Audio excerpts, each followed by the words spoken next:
What if your destiny wasn't just to live, but to create a god? Imagine you knew, with a certainty that burned colder and brighter than any fire, that the child you would one day bear was destined to conquer the known world. This wasn't a passing thought for the young Princess Myrtle. It was a prophecy, a purpose, a hunger that defined her every breath. She was a woman who would one day be known as Olympias, and she was born from a land that did not distinguish between myth and reality. She was a product of Epirus, a rugged, mountainous kingdom where the wind felt older and the gods felt closer. This was not the polished marble world of Athens or the rising military machine of Macedon. This was a land of tribal loyalties, ancient bloodlines, and rituals that tasted of the earth. Her people, the Molossians, didn't just honor their ancestors. They claimed descent from Achilles himself, the great hero of the Trojan War. And in Myrtle, that heroic blood did not run thin, it boiled. From her earliest days, she was different. She was not a princess born for the quiet sidelines of history, not a girl who would be content to smile and embroider tapestries. She was drawn to the shadows, to the mysteries, to the primal forces that other courtly women were taught to fear. She found her calling not in politics, but in prophecy. She became an initiate, a devotee of the ecstatic rites of Dionysus. Imagine her. While others slept, she was in the moonlit forest, dancing barefoot with other women, lost in a divine frenzy, calling upon the god in a state of ecstatic trance. She was a woman who sought to embody the divine, not merely worship it from a safe distance. Her connection to the gods was personal, tactile, and terrifyingly real. And it was in these rituals that she found her true companions. Her chambers were not filled with the chatter of servants or the scent of perfume. They were filled with the dry, serpentine rustle of scales. Myrtle, the woman who would become Olympias, kept sacred snakes. This is the detail that would cling to her legacy like a second skin, a fact that historians and enemies would whisper for centuries. They weren't just symbols. Ancient sources, written by men who were clearly both mesmerized and horrified by her, claimed she allowed them to coil beside her in bed as she slept. Think of the intimacy of that. The cold, smooth press of a serpent's body against her own. Where others saw terror, she saw divinity. Where they saw a monster, she saw a guardian. This was not a pet. It was a statement. It was a claim that she was touched by something older than politics, colder than steel, and far more dangerous. This practice, this aura of the mystic, shaped her entire world. She wasn't just a princess, she was a living oracle. To her allies, this made her divine, a woman who walked with one foot in the world of mortals and one in the world of the gods. To her enemies, it made her a witch, a manipulator, a dangerous, unpredictable force. She understood this power perfectly. She knew that fear was a more reliable weapon than any sword. She cultivated this mystery, wrapped it around herself like a cloak, and wore it as armor. Her real power, the power that would echo through history, began not in a throne room, but in the uneasy flicker of torchlight, among the whispers of priestesses and the silent, curling bodies of her serpents. And then, into this world of prophecy and shadow, strode the man who would change everything. He was Philip II of Macedon, brutal, brilliant, a military genius, a political shark. A man who was, as the ancients politely put it, famously hungry for power and women. He was the architect of a new world, a man of iron and ambition. They did not meet at a state dinner. They met at the island of Samothrace during a sacred religious initiation. He didn't just meet a beautiful princess from a neighboring kingdom. He met a mystery he could not solve and a power he could not resist. He saw in her not just an ally, but a reflection of his own towering ambition, albeit one cloaked in a different, darker fire. Their marriage was not a romance, It was a collision. It was prophecy meeting power. It was the serpent meeting the lion. And from the very beginning, it was shrouded in omens. On their wedding night, some said lightning struck the sky. Later, Olympias would claim to have dreamed that a thunderbolt had entered her womb, sealing her child's divine fate. We will never know the literal truth of these stories. But it doesn't matter. Whether they were real or invented, they served their purpose. They began the legend. This union, this volatile mix of Macedonian steel and Epirote mysticism, didn't just create a child. It created Alexander. And for Olympias, the priestess, the serpent handler, the princess of Epirus, her true life's work had just begun. She had her vessel. She had her prophecy. Now she would dedicate every fiber of her being, every drop of her cunning, and, if necessary, every river of her enemy's blood to shaping his destiny. The marriage of Olympias and Philip II was never going to be a fairy tale. You do not cage a serpent and expect it to sing.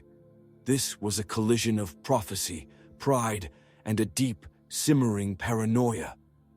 When Olympias, still just a teenager known as Myrtle, arrived in Macedon, she stepped into an entirely different world. Her native Epirus was a land of ancient gods and mystic traditions. Macedon was a kingdom of iron and ambition. Imagine the court at Pella. This was not a place of quiet contemplation. It was a buzzing, dangerous nest of new money and raw power, a kingdom where kings were just as likely to be killed by their cousins as by their enemies. Loyalty was a currency, not a virtue, and every smile concealed a dagger. Into this brutal, practical, and deeply political world walked the young priestess, with her head held high and, perhaps, the shadow of snakes in her eyes. She was not naive. She saw in Philip a man whose ambition was a perfect, terrifying mirror of her own. He was ruthless, he was charismatic, and he was a collector of land, of power, and of wives. Philip was not built for monogamy. He was built for conquest, and marriage was simply one of his tools. Olympias would be one of many, a political alliance to secure his western border. But Olympias refused to be a mere trophy. She was not one to sit quietly in the shadows while men decided the fate of the world. From the moment she arrived, she held her own court. She maintained her own alliances. She continued her ecstatic rituals, turning to her oracles to divine not just her future, but Philip's fate. She made it clear that she was a power in her own right, not just a queen, but a priestess. This created a volatile, combustible dynamic. He was the unstoppable force of Macedonian steel. She was the immovable object of divine will. And then, their union produced its true, world-altering purpose. She gave him a son. This was not just a birth. It was a celestial event. And Olympias, the master of myth, made sure the world knew it. Legends, perhaps crafted by her, perhaps genuinely believed, began to swirl like incense smoke. She claimed she had dreamed of a thunderbolt striking her womb, igniting a fire that spread across the earth but did not burn her. Philip, too, reportedly had his own vision, a dream where he sealed his wife's womb, and the seal was the terrifying image of a lion. Did they believe these stories? It doesn't matter. They acted as if they were true. They behaved as if this child, Alexander, was not merely a prince, but a demigod. For Philip, it was a magnificent piece of political propaganda. For Olympias, it was gospel. This was not just a son. This was the son. This was her life's work, the prophecy made flesh. He was destined to rule not just a kingdom, but the entire world. But even as the child was celebrated, the cracks in the royal marriage deepened. Philip's ambition did not rest. He continued to campaign, to conquer, and to marry. Olympias, the proud, fiery priestess, resented these other wives. This wasn't just jealousy, it was politics. Each new wife was a potential rival, each new child a potential threat. Then came the one threat she could not ignore, the final, fatal blow to their union. Philip, in his later years, married again. But this time it was different. He married a young noblewoman named Cleopatra Eurydice. And unlike Olympias, the barbarian priestess from Epirus, Cleopatra was a Macedonian. The distinction was everything. In the paranoid, blood-obsessed court of Pella, this meant that any son she bore Philip would be seen by the old nobility as purer, more legitimate, a true Macedonian heir. This wasn't just an insult. It was a direct and mortal threat to Alexander's future. Olympias saw it with perfect, cold clarity. The palace was no longer a home, it was a battlefield. Her son's divine destiny was no longer assured, it was in jeopardy. This new wife and her powerful family were a cancer that had to be cut out. She was no longer just Myrtle, the mystic. She was Olympias now, a name that would soon mean vengeance. She had her prophecy, and she had her son. And she would use every weapon in her arsenal, every snake, every dream, every ritual, every whisper of poison, to make sure that no one, not even the king himself, would stand in her son's way. By the time Alexander was a teenager, the Macedonian palace in Pella was no longer a court. It was a cold war. It was a battlefield of veiled insults, political maneuvering, and bitter, poisonous rivalries. Philip, the king, had begun to distance himself from his strange, mystic wife. He was campaigning more, drinking more, and worst of all, he was listening to his purely Macedonian advisors. Olympias felt the chill. She knew that in this world, to be sidelined was to be sentenced to a slow, political death. And she was not just fighting for influence anymore. She was fighting for survival. The final blow, the one that shattered the fragile peace, came with Philip's marriage to the Macedonian noblewoman, Cleopatra Eurydice. The wedding ceremony was not a celebration, it was a declaration of war. Imagine the scene, a grand feast, lords and generals drunk on wine and new alliances.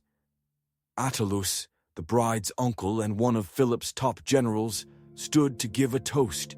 He was drunk, arrogant, and emboldened by his new position. He looked past Olympias, past the divine Alexander, and prayed to the gods for a legitimate heir. The insult was plain, legitimate. It was a knife to the heart of Olympias's entire life's work. It questioned her honor, her son's bloodline, and the prophecy she had built around him. The room fell silent. Alexander, the proud prince, allegedly hurled his cup and roared, "Am I then a bastard?" Philip, drunk himself, drew his sword and lunged at his own son, only to stumble and fall in a drunken heap. Alexander looked at the king of Macedon, the conqueror of Greece, lying pathetic on the floor. "Here," he said, his voice dripping with contempt, "is the man who would cross from Europe to Asia, and he cannot even cross from one couch to another." The break was total. Alexander stormed out of the feast, and Olympias did not weep, she did not plead, she left. She retreated to her homeland of Epirus, a queen in exile. But this was not a defeat, this was a strategic withdrawal. In Epirus, she was still royalty, she was still a priestess. From her homeland, she could gather support, whisper in the ears of rival kings, and watch as Philip's new, pure Macedonian court began to rot from within. She coiled, a serpent in the rocks, and she waited. She did not have to wait long. The shockwave came just as Philip was at the absolute zenith of his power. He was in Aegi, celebrating the wedding of his own daughter. He was about to launch his great invasion of Persia, the campaign that would crown his career. He was untouchable, the master of the known world. As he walked into the theater, unarmed, triumphant, a bodyguard named Pausanias lunged from the crowd and plunged a dagger deep into his chest. king was dead before he hit the ground. Chaos. The question echoed through every marble corridor and torchlit hall. Who did it? Was it just Pausanias, a jilted bodyguard with a personal vendetta? Was it the Persians, desperate to stop the invasion? Was it Alexander himself, the brilliant, humiliated son? Or, as everyone whispered, but no one dared say aloud, was it Olympias? We will never know. No one could prove it. But the timing was perfect, and her actions that followed spoke louder than any confession. While Macedon was reeling in confusion, while generals scrambled to understand who was now in charge, Olympias made her move. She returned. She did not return as a grieving widow. She returned as a political force of divine fury. She returned to cleanse the palace. Her first and only target, the rival queen, Cleopatra Eurydice, and her newborn child, the legitimate heir who had threatened her son's throne. What happened next would seal her legend in blood. Olympias didn't just have her rival killed. She made her death a symbolic, humiliating, and terrifying spectacle. According to the most chilling accounts, Olympias forced the young queen to watch as her infant daughter was murdered, some say thrown onto a funeral pyre, a grotesque mockery of a royal cremation. Then, with her rival's bloodline erased before her eyes, Cleopatra Eurydice was given the choice to hang herself. No mercy was shown. Olympias understood what other mothers in royal courts refused to accept. In the battle for a throne, mercy is a liability. A rival child, no matter how small, is not an infant. It is a future war, with Cleopatra and her bloodline brutally, publicly erased. All opposition crumbled. Alexander, her brilliant teenage son, was declared king, almost without contest. It wasn't just his charisma that secured the crown. It was his mother, moving through the shadows, knowing exactly which generals to threaten, which nobles to flatter, and which enemies to quietly, permanently remove. Alexander reportedly disapproved of the sheer, theatrical violence against Cleopatra's family. But he didn't stop it. He accepted the crown his mother had just secured for him. Deep down, he knew what Olympias had always known. Power demands blood. She had birthed him. She had molded his divine myth, and now she had crowned him, with her son crowned, and the blood of her rivals still drying on the palace stones. Olympias's role shifted. It did not diminish. It simply changed its shape. As Alexander, the young god she had unleashed, marched east to conquer the known world, Olympias remained behind in Macedon. But she was not a passive queen mother left to tend the hearth. She became the Shadow Empress, a guardian of his legacy, and in many ways, the true, terrifying center of power back home. Officially, Alexander left one of his most trusted and experienced generals, Antipater, as regent to rule Macedon in his absence. It was a logical, strategic choice. Antipater was an old-school Macedonian, loyal to Philip, practical, and respected by the army. He was also everything Olympias despised. She saw in him a man of no vision, no faith, and worst of all, a man who did not fear her. A cold war began almost immediately. While Alexander was toppling empires, his mother was undermining his regent. Olympias refused to be sidelined. She held her own court, wielded her own influence, and made it clear that while Antipater held the king's authority, she held the king's ear, and she wrote to him constantly. These were not the sweet, doting letters of a mother missing her son. They were political briefings, strategic warnings, and spiritual edicts, all laced with the familiar venom of her paranoia. Thousands of miles away, in camps in Persia, Egypt, and India, Alexander read every single word. She warned him, relentlessly, of Antipater's ambition. She painted him as a second Philip, a man who was growing too comfortable on the throne, a man who would betray him and usurp his crown. She spread rumors against him back in Macedon like wildfire, using her deep ties to the priesthood and her family in Epirus to stir opposition at every turn. She was a master of the whisper, and she knew that a well-placed rumor could be deadlier than a sword. But it wasn't just his enemies she warned him about. In a way that no other human being on earth would dare, she criticized him. As Alexander moved further east, he began to change. He adopted Persian customs, wore their dress, and even encouraged his men to marry Persian women. To his generals, this was a political tool for unifying an empire. To Olympias, it was a betrayal. She chastised him for forgetting his Macedonian roots, for being seduced by the barbarians he had conquered, and then there was the matter of his divinity. The myth she had started, that he was the son of a god. Alexander was beginning to believe it.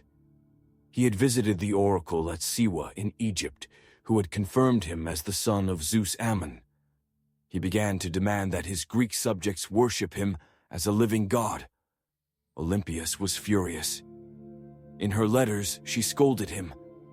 It was one thing to use a myth for political power. It was another, more dangerous thing to forget where the myth came from. No one else could say these things to the conqueror of the world, but his mother could. She was, after all, the one who had spoken to the gods on his behalf. Alexander was caught in the middle. He was thousands of miles away, trying to hold a new world together. He needed Antipater to keep order in Greece. But he was also his mother's son. He had been raised in her world of prophecy and paranoia. He read her venomous letters, and he hesitated, never quite trusting his regent, but never removing him. Olympias watched from Macedon as her son's empire stretched from the Aegean to the Indus. She saw the cracks forming. She saw him trusting too many foreign advisors, drifting away from the mother and the gods that had made him. She believed, with all her mystic's heart, that his victories came from divine favor, a favor she had secured for him. And if he ever forgot that, if he ever forgot her, well, Olympias knew how to remind kings exactly who they were, even if that king was her own son. In 323 BCE, the news from Babylon did not arrive like a trumpet. It arrived like a dagger in the dark. Alexander was dead.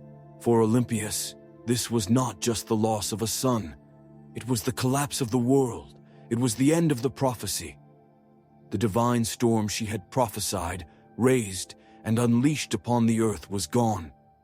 And he had left behind only chaos. His mighty empire, carved from the known world, immediately began to fracture. His generals, the men who had followed him as a god, now revealed themselves to be jackals, circling a corpse and tearing it to pieces. Back in Macedon, her old enemy Antipater was dead, but his son, Cassander, had taken his place. Cassander was a man forged in his father's hatred of Olympias. He was cold, practical, and had absolutely no tolerance for her mystic authority or her claims of divine blood. And he now held Macedon in his grip. Olympias no longer had Alexander, but she had the last living piece of him. His young son, Alexander IV, born to his Bactrian wife Roxana. The infant was now the last true heir. To Cassander, the boy was a political problem to be eliminated. To Olympias, he was a weapon. He was the bloodline. He was the only thing that mattered. Years passed as the civil war for the empire crumbled into a brutal stalemate. Olympias, Roxana, and the young boy were effectively prisoners, marginalized and threatened. But Olympias was not done. She had one last, audacious, and utterly brutal move to make. She returned to Macedon, not as a grieving grandmother, but at the head of an army, allied with a rival general. The moment her feet touched Macedonian soil, the old magic sparked. Towns opened their gates. Soldiers, remembering the mother of their god-king, defected to her side. For a brief, terrifying moment, she was queen again, and she unleashed her vengeance. This was not a political takeover. It was a ritualistic cleansing. She hunted down every loyalist of Cassander, every family that had slighted her. Her primary target was Philip III Aridaeus, Alexander's mentally impaired half-brother, who Cassander had used as a puppet king. She had him executed, and his wife, Eurydice, was captured. Olympias, in a final act of theatrical cruelty, allegedly sent the young woman a choice of suicide weapons: a cup of hemlock, a rope, or a sword.